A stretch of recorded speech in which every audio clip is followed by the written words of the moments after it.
नमस्ते दोस्तों, मैं हूँ राजौन और आज हम देखने वाले हैं द डैफोडिल्स पोइट्री के समरी को। तो द डैफोडिल्स को लिखा है विलियम वर्ड्सवर्थ ने। तो इनके बारे में आपको डिटेल मिल जाएगा इस पोइट्री के आखिर में, तो उनके बारे में आप देख लीजिएगा। मैं यहाँ पे डिस्कस नहीं करूँगा। तो हम इस पोइट्री की समरी को देखेंगे और समरी स्टार्ट करने से पहले हम जान लें कि डैफोडिल्स का मतलब होता क्या है। तो डैफोडिल्स मतलब एक पीले रंग के लंबे डंडे वाले फूल होते हैं जो कि स्प्रिंग यानी कि वसंत ऋतु में उगते हैं। तो आपको समझ में आ गया होगा, आई होप। आइए हम स्टेंजा बाय स्टेंजा इस पोइट्री को डिस्कस करते हैं। I wandered lonely as a cloud that floats on high over valleys and hills, when all at once I saw a crowd, a host of golden daffodils. तो ये over है। तो देखिए यहाँ पे इसका मतलब क्या है। यहाँ पे पोएट अपने आप को एक बादल के साथ कंपेयर कर रहे हैं। तो देखिए ऑथर बोलते हैं एक बादल जो होता है, जो घाटियों और पहाड़ों के बीच घूमता रहता है, उसी बादल की तरह वो भी भटक रहे थे, घूम रहे थे। तभी अचानक से उन्होंने एक भीड़ देखा, एक झुंड देखा सुनहरे रंग के डैफोडिल्स का। तो यहाँ पे मैं आपको बता दूँ, यहाँ पे वॉन्डर्ड का मतलब है भटकना, फ्लोएट का मतलब है घूमना, और वैलीज का मतलब होता है यहाँ पे घाटियाँ, हिल्स का मतलब है पहाड़, और होस्ट का मतलब है झुंड।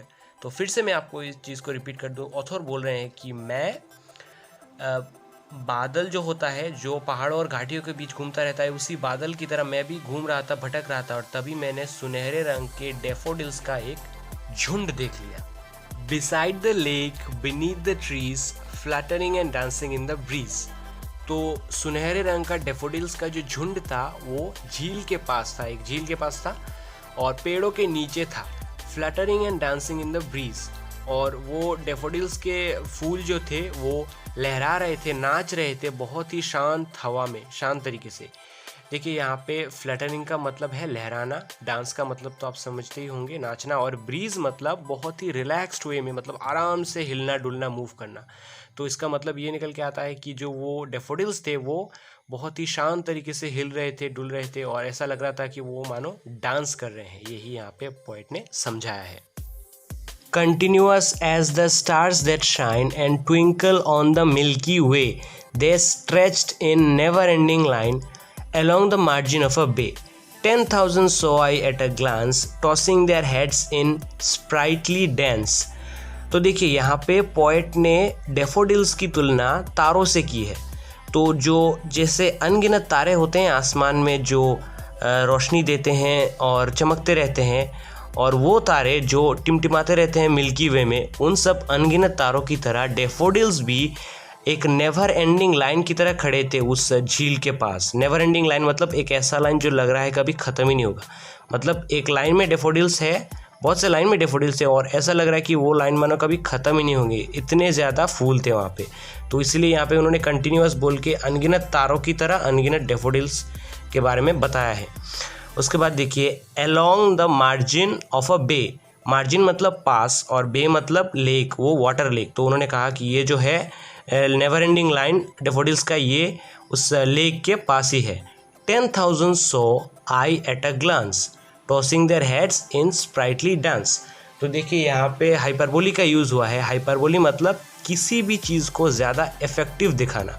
फॉर एग्जाम्पल आपने बोला कि मुझे इतनी भूख लगी है कि मैं घर का सारा खाना खा लूँगा। तो आपने तो ये कह दिया क्या, पर क्या आप एक्चुअल में घर का सारा खाना खा पाएंगे? बिल्कुल नहीं। आपने बस अपने भूख को एक्सप्रेस करने के लिए, अपने भूख को दिखाने के लिए ये बोला कि हाँ यार इतना भूख लगा है कि मैं घर का सारा खाना खा लूँगा। तो यहाँ पे भी ऑथर ने गिना नहीं है कि ये 10,000 है। यहाँ पे उन्होंने बस आपको ये समझाने के लिए 10,000 बोला है, ताकि आप ये समझ लें कि एक्चुअल में इतने ज़्यादा हैं कि गिनना पॉसिबल नहीं है। तो इसी को हाइपरबोली कहते हैं। तो 10,000 I saw at a glance, तो उन्होंने एक बार में 10,000 देखा। Tossing their heads in sprightly dance, और वो बहुत ही खुशी से मानो डैफोडिल्स अपने सर हिला रहे थे, डांस कर रहे थे, वहाँ पे वो नाच रहे थे। The waves beside them danced but they outdid the sparkling waves in glee. A poet could not be but gay in such a jocund company. I gazed and gazed but little thought what wealth the show to me had brought. तो देखिए यहाँ पे poet क्या बोलते हैं। यहाँ पे poet बोलते हैं कि जो डैफोडिल्स के झुंड थे वो तो डांस कर ही रहे थे, उसके साथ साथ जो लेक की लहरें हैं वो भी डांस कर रही थी। तो लेक में क्या होता है, सनलाइट गिर रहा होता है और वो भी काफ़ी सुंदर तरीके से डांस कर रहे हैं। देखिए स्पार्कलिंग मतलब चमकना, वेव्स मतलब लहरें, ग्ली मतलब खुशी, गे मतलब यहाँ खुशी है और गेस्ट मतलब घूरते रहना। तो ऑथर बोलते हैं कि जो लहरों पे सनलाइट गिर रहा है उसकी वजह से वो स्पार्कल कर रहे हैं, चमक रहे हैं और बहुत ही खुशी से डांस कर रहे हैं, लेकिन इनसे कई ज़्यादा सुंदर और खुश होकर डांस कर रहे हैं ये डेफोडिल्स, और इन डेफोडिल्स से ही ऑथर को पोएट को ज़्यादा खुशी मिल रही है। A poet could not be but gay in such jocund company. तो ऑथर बोलते हैं, देखिए यहाँ पे जोकन कंपनी मतलब ये डेफोडिल्स, तो क्योंकि ये इनका साथ ऑथर हैं तो ये उनका कंपनी है, ऑथर का कंपनी है ये डेफोडिल्स, और जोकन मतलब खुश, तो खुशी ये तो दे ही रहे हैं, खुशी की कंपनी, तो ऐसा ही आप समझ लीजिए। तो ऑथर बोलते हैं कि इनका कंपनी ऑथर के पास है और वो काफ़ी ज़्यादा खुश हो गए हैं।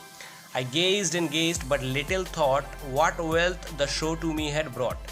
तो फिर ऑथर बोलते हैं कि मैं उनको घूरता ही रहा डेफोडिल्स को। फिर अचानक मेरे दिमाग में आया कि मैं इनको घूर तो रहा हूँ, पर इन्होंने मुझे कौन सा पैसा, कौन सा धन दिया है कि मैं इनको घूरता ही रहा हूँ। ये थॉट उनके दिमाग में आ गया। For oft when on my couch I lie in vacant or in pensive mood, they flash upon that inward eye, which is the bliss of solitude, and then my heart with pleasure fills and dances with daffodils। देखिए यहाँ पे for oft मतलब for often.